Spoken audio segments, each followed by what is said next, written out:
सिर्फ सपने नहीं दिखाते, सपनों के घर भी बनाते हैं हम।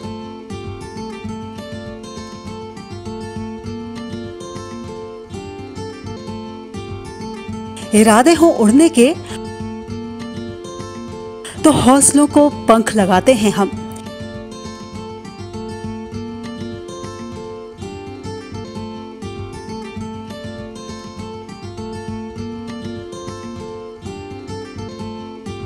क्योंकि हम हैं लोढ़ा बिल्डर्स, सच की बुनियाद पर मजबूत इमारत।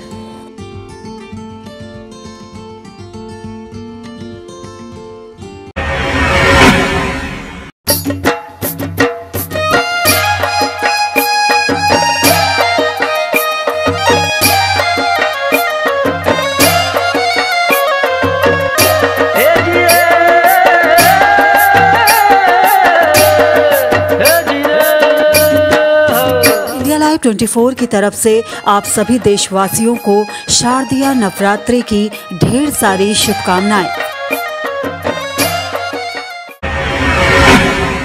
स्वागत है आप सभी का इंडिया लाइव 24 में। आपके साथ मैं हूं राखी खंडूरी, हाजिर हूं तमाम देश और दुनिया की छोटी बड़ी खबरों के साथ। तो चलिए बढ़ते हैं खबरों की तरफ। मुजफ्फरनगर के ककरौली थाना क्षेत्र के ग्राम जटवाड़ा में एक कोहलू में अज्ञात कारणों से आग लग गई। आग इतनी भयानक थी कि वहां पर खेल रहे 2 मासूम उसकी चपेट में आ गए और उनकी मौके पर ही दर्दनाक मौत हो गई। इस घटना के बाद से इलाके में सनसनी फैल गई। सूचना के बाद तमाम पुलिस प्रशासन मौके पर पहुंचा और जांच की कार्रवाई की जा रही है। फिलहाल मृतकों के शव को पोस्टमार्टम के लिए भेज दिया है। इधर पीड़ित परिजनों ने कोहलू संचालक पर लापरवाही बरतने के आरोप लगाते हुए कार्रवाई की मांग की है। वहीं घटनास्थल पर पहुंची जिलाधिकारी सेल्वा कुमारी ने कहा, जनपद में 2-2.5 हजार कोहलू चलते हैं, किसी में भी कोई प्रिकॉशन वगैरह आज को लेकर पैर को लेकर नहीं है। बिल्कुल तो ये अभी हम लोग ऑर्डर्स जारी करेंगे। ऑलरेडी ऑर्डर्स है, उसको फॉलो करना है उनको। अभी जैसे कोलू शुरू हुआ उसके पहले भी हम लोग सबको समझाए हैं, बट एक बार फिर चेकिंग करेंगे सब जगह कि इस तरह लापरवाही ना हो। छोटे छोटे बच्चे लेबर कर रहे हैं, उसमें काम कर रहे हैं, ये भी एक बच्चे काम नहीं किए, शायद वहाँ खेल रहे थे, वही है। But anyway all the facts inquiry में ही पता चलेगा। अभी पोल्यूशन की बहुत शिकायतें आती है मैडम, ये कोलों में पन्नी वगैरह जो ये यूज में आती हैं, कार्रवाई भी होती है लेकिन रोकथाम नहीं हो पाई। बिल्कुल, उसमें भी काफ़ी कार्रवाइयाँ हम लोग किए हैं और इनको बताया गया है चिमनी रखने का और बाकी चीज़ों के लिए। We will ensure compliance. काफ़ी कंप्लायंस भी कर रहे हैं, ऐसे नहीं कि कंप्लायंस नहीं कर रहे हैं। कुछ जगह पे नया कोलू जो खुलते हैं उसमें थोड़ा कंप्लायंस की कमी है, बट हमारे ऑफिसर्स अलर्ट है, हम लोग देख रहे हैं, उसमें कंप्लायंस करेंगे। परिवारों को मुआवजा वगैरह अभी के लिए because they were too small, eligibility नहीं आ रहा है, बट एनीवे एएलसी अपने रिपोर्ट में करेंगे आगे, क्योंकि लेबर रजिस्ट्रेशन भी उनका नहीं था उसमें। तो whatever it is, inquiry में फैक्ट्स आएंगे फिर हम लोग उसमें करेंगे। कोलू मालिक पे कोई कार्रवाई इंक्वायरी के बाद ही हम बता पाएंगे। Thank you ma'am. वहीं पीड़ित परिवार ने कोहलू संचालक पर लापरवाही का आरोप लगाया है।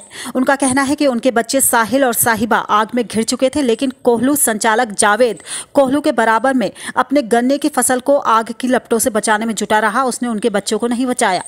इंडिया लाइव 24 के लिए मुजफ्फरनगर से अमजद रजा की रिपोर्ट। दिनांक 21 अक्टूबर 2020 को पुलिस स्मृति दिवस के अवसर पर श्रीमान पुलिस अधीक्षक महोदय द्वारा पुलिस लाइन परिसर में स्थित शहीद स्मृति स्थल पर शहीद जवानों को याद कर भावभीनी श्रद्धांजलि अर्पित की गई। महोदय द्वारा माननीय राज्यपाल उत्तर प्रदेश आनंदीबेन पटेल, माननीय मुख्यमंत्री उत्तर प्रदेश योगी आदित्यनाथ तथा डीजीपी उत्तर प्रदेश हितेश चंद्र अवस्थी के संदेश को पढ़कर सुनाया गया। इसके बाद महोदय द्वारा शोक सलामी दी गई तथा यूपी के शहीद जवानों का नाम व पूरे भारत में शहीद हुए जवानों की संख्या को पढ़कर सुनाया गया। इसके उपरांत महोदय द्वारा शहीद जवान के माता पिता को शॉल देकर सम्मानित किया गया। उक्त अवसर पर सभी अधिकारी कर्मचारी गण मौजूद रहे। इंडिया लाइव 24 के लिए गाजीपुर से मोहम्मद इसरार की रिपोर्ट। चर्चित सूरज प्रताप उर्फ सन्नी हत्याकांड का पुलिस ने सफलतापूर्वक उद्भेदन कर लिया है, जिसमें आरोपी अक्षय सहित 3 लोगों को हिरासत में लिया गया है। आपको बता दें कि छात्र सन्नी के अपहरण का मामला 2 अक्टूबर को अहियातपुर थाने में दर्ज कराया गया था और 3 अक्टूबर को सन्नी का शव सकरा के बुद्ध नगरी स्थित भुट्टा चौक से बरामद हुआ था। गिरफ्तार आरोपियों में अक्षय करण, उसका बड़ा भाई अटलजीत बिहारी तथा उसके पिता नवल किशोर पासवान शामिल हैं। वहीं इस जांच टीम में सिटी एएसपी राजेश कुमार के नेतृत्व में नगर डीएसपी राम नरेश पासवान, अहियातपुर थाना के थाना अध्यक्ष दिनेश प्रसाद सहित तकनीकी शाखा तथा सशस्त्र बल की टीम शामिल रही। मृतक सन्नी के शव से पुलिस को एक ताला सहित सिक्कर तथा मृतक सन्नी का हेल्थ कार्ड मिला था। पुलिस द्वारा 3 अपराध कर्मियों की गिरफ्तारी हुई है। उनके पश्चात से 2 कट्टा लोडेड और कुछ गांजा की बरामदगी हुई है। पूछने पे ज्ञात हुआ कि उन लोग एक बड़ी घटना का अंजाम देने के फिराक में थे। सोनार पट्टी में किसी सोनार को टारगेट किए हुए थे। 5-6 केजी सोना की लूट की योजना उन लोगों की थी। इसके अलावा सब्जी मंडी में भी सुबह वे कुछ व्यापारियों से लूटपाट करने के फिराक में थे। नगर पुलिस अधीक्षक राजेश कुमार ने प्रेस वार्ता कर उक्त बातों की जानकारी दी। इंडिया लाइव 24 के लिए मुजफ्फरपुर से नवीन कुमार ओझा की रिपोर्ट। रामनगरी अयोध्या में भारत को हिंदू राष्ट्र घोषित किए जाने की मांग को लेकर 9 दिनों से अनशन पर बैठे संत परमहंस दास को प्रशासन ने देर रात अरेस्ट कर लिया है और मेडिकल टीम के साथ लेकर रवाना हो गए। दरअसल बीते 9 दिनों से महंत परमहंस दास आमरण अनशन कर रहे थे और इन 9 दिनों में उनका 9 किलो से ज्यादा वजन कम हो गया था, जिसको लेकर डॉक्टर्स ने महंत परमहंस दास के स्वास्थ्य को लेकर चिंता जताई थी। आपको बता दें कि अक्टूबर से ही महंत परमहंस दास भारत को हिंदू राष्ट्र घोषित किए जाने की मांग को लेकर आमरण अनशन कर रहे थे। वहीं उनके समर्थकों ने बिना किसी आश्वासन के संत को ऐसे ले जाने के बाद प्रशासन पर जबरन ले जाने का आरोप लगाया है। अभी हमने देखा कि प्रशासन जो है पूरी तरह से हावी होकर आया। प्रशासन की गाड़ियां कम से कम 8-10 थी और काफ़ी लोग थे प्रशासन के। उन लोगों ने हम लोगों के मोबाइल भी छीन लिए तुरंत आके, और जो है हम लोग क्या बेवकूफ़ तरह इतने दिन से बैठे हुए हैं और कोई आश्वासन भी नहीं दिया, और उसके बाद मोबाइल भी हम लोगों के छीन लिए। ये क्या महाराज जी को उठा के लेके चले गए? ऐसा थोड़े नहीं होता। 10-10 दिन से महाराज जी भूखे पड़े थे, हम लोग भी 3-4-5 दिन भूखे पड़े थे। अब कल हमने अनशन तोड़ा, अध्यक्ष जी अभी भी हमारे अनशन पर बैठे हुए हैं, कोई आश्वासन भी नहीं दिया। बताओ, हम लोगों को मोबाइल छीन के और उल्टा सीधा बोल के चले गए। ये कैसा न्याय है, कैसा क्या है, बताइए। इंडिया लाइव 24 के लिए अयोध्या से ब्रजेश सेन की रिपोर्ट। महाराष्ट्र के पिंपरी चिचवड़ क्राइम ब्रांच पुलिस और अमली पदार्थ विरोधी पथक ने 20 करोड़ के ड्रग्स मामले में अब तक 14 लोगों को गिरफ्तार किया है। राजनगांव की जिस कंपनी में ड्रग्स तैयार की जाती थी उसे पुलिस ने सील कर दिया है। बताया जा रहा है कि पकड़ी गई ड्रग्स बनाने की योजना जेल में बनी थी। पुलिस को ड्रग्स कनेक्शन का शक नाइजीरिया और बॉलीवुड से जुड़े होने का है। आपको बता दें कि पुलिस ने 20 किलो एमडी मैफेड्रॉन समेत आरोपियों को पकड़ा था, जिसकी कीमत 20 करोड़ रुपए बताई जा रही है। मामले का मुख्य आरोपी नाइजीरिया का रहने वाला है, जो ड्रग्स मामले में कोल्हापुर जेल में 10 साल बंद रहने के बाद रिहा हुआ था। इसी नाइजीरियन नागरिक ने ड्रग्स खरीदने का ठेका लिया और इसके लिए वो 67 लाख रुपए बतौर एडवांस भी दे चुका था।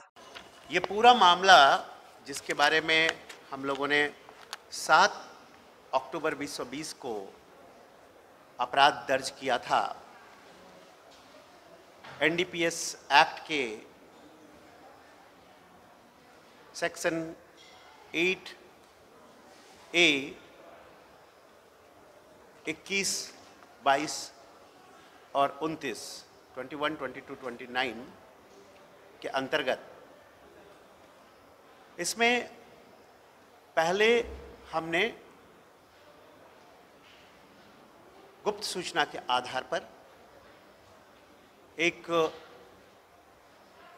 गाड़ी की जो सूचना मिली थी हमें, उसको टैप करने के बाद, दबिश के बाद हमने उसे धर दबोचा था और कुल मिलाकर 5 आरोपी हिरासत में लिए गए थे 20 केजी मेफेड्रॉन के साथ, जिसे म्याओ म्याओ एमडी भी कहते हैं। मैंने उस दिन भी बताया था कि ये केमिकली तैयार किया जाता है और इसलिए चूँकि ये फर्मा से डीलिंग करने वाले लोग थे, हमारा शक फर्मा की तरफ ही था, केमिकल डील करने वालों की तरफ ही था। कई प्रश्न उस समय अनुत्तरित थे, जैसे इनको केमिकल किसने दिया, ये कहाँ बनाया गया, ये तो रास्ते में पकड़ा गया लेकिन ये बनाया कहाँ गया, ये सप्लाई किसको देने वाले थे, ये सारे प्रश्न अनुत्तरित थे। इनमें से कई प्रश्नों के उत्तर हमें अभी मिल चुके हैं। केमिकल इन्हें किरण राजगुरु नाम के एक केमिकल सप्लायर से प्राप्त होता था। अशोक संकपाड़ जो सुयोग बायोटेक का ओनर है, जो एक बंद पड़ी कंपनी है रांजनगांव में, यहाँ पर इसको बनाया गया इसकी सहमति और अनुमति से। किरण काड़े जो director in other company Stacko Nutra private limited में, वो इनका कोऑर्डिनेटर था। तुषार काड़े व राकेश खानीवड़ेकर, ये लोग आपराधिक भूमिका वाला जो तुषार काड़े है और राकेश खानीवड़ेकर रॉकी, वो अभी वांटेड है एनसीबी में, उसका भाई ऑलरेडी वहाँ अरेस्ट हो चुका है। तो तुषार काड़े ने ये सारी चीज़ें सीखी कि किस तरह से मेफेड्रॉन म्याओ म्याओ एमडी बनाया जा सकता है, और इस साल के शुरुआत से, जैसा कि उसका कहना है, उसने सुयोग बायोटेक में इसको बनाना शुरू किया। Bureau report, India live 24, Pune. विधानसभा चुनाव को लेकर जिला प्रशासन पूरी तरह से सतर्क है।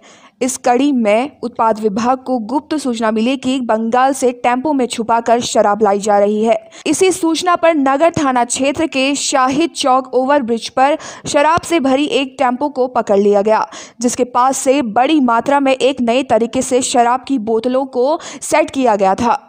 इंजन के बॉडी में और टेम्पो के निचले हिस्से में एक बॉक्स बनाया गया था, उसमें लगभग 50 बोतल सेट किया गया था। शराब के साथ 2 कारोबारी को गिरफ्तार कर लिया गया। वहीं गिरफ्तार मुकेश ने बताया कि क्या नाम है तुम्हारा? कितना दिन से धंधा कर रहे हो? जेल से निकले थे और 4 दिन से। काहे जेल गए थे? ऊपर देखो, दारू में जेल गए थे, तो फिर दारू धंधा चालू कर दिए? जी सर, मजबूरी में करना पड़ा। क्या मजबूरी था? भाड़ापुर में रहते हैं सर, काम धंधा नहीं, लॉकडाउन में काम धंधा नहीं है तो दारू काम करोगे? सर मजबूरी, काम नहीं। लगभग कितने दिन से काम कर रहे थे? इधर सर 2-4 दिन से काम में जा रहे थे, उधर बैठे थे, उधर से काम नहीं मिला था सर। इधर दुर्गा पूजा था। कहाँ के रहने वाले हो? बुद्धू चौक। माल कहाँ से ला रहे थे? माल वही बंगाल से। बंगाल से या और कहीं से? वही बंगाल से रूट से। गाड़ी में जो इतना भयंकर सेटिंग करके लाए हो, क्या गाड़ी अलग से बनवाए थे या फिर पहले कंपनियां का ही बना हुआ रहता है? अलग से बनवाते हो। कहाँ खपत करने जा रहे थे? नहीं सर, बनमसिया मालूम था, बताया नहीं पार्टी, बोले वहाँ पहुँचेगा तो बताया। किनके यहाँ जाना था ये पता नहीं है। कहाँ पर पकड़ा गया तुमको? क्या नाम हुआ? कहाँ के रहने वाले हो? गाड़ी नंबर कितना है?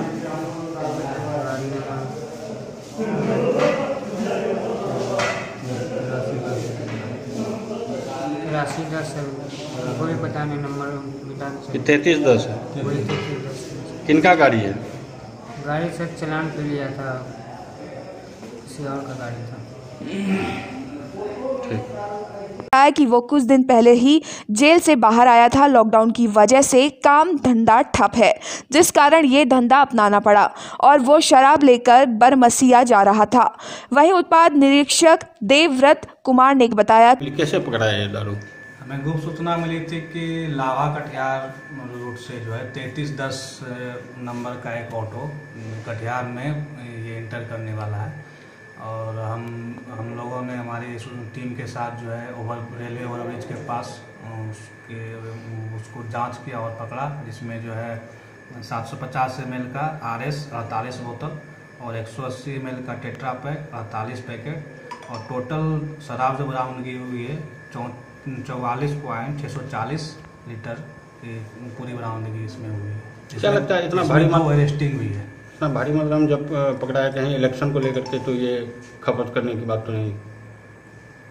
इस पे तो नो कमेंट्स, लेकिन अब कह सकते हैं ऐसा हो सकता है। अब ज़्यादा इससे पूर्व भी ये लड़का शायद पकड़ाया है दारू में ही। जी, इससे पूर्व भी उसका क्या नाम, मुकेश कुमार यादव नाम का जो अभियुक्त है, तो इससे पूर्व भी जो है ऑटो में ही वो पकड़ाया था, जो जून के मंथ में ना, जून में वो पकड़ाया था। क्या परिचय हुआ सर आपका? देवव्रत कुमार, निरीक्षक मद्य निषेध। धन्यवाद। इंडिया लाइव 24 के लिए कटिहार से सरफराज अंसारी की रिपोर्ट। और इसी के साथ इस बुलेटिन में बस इतना ही। दीजिए इजाजत। नमस्कार।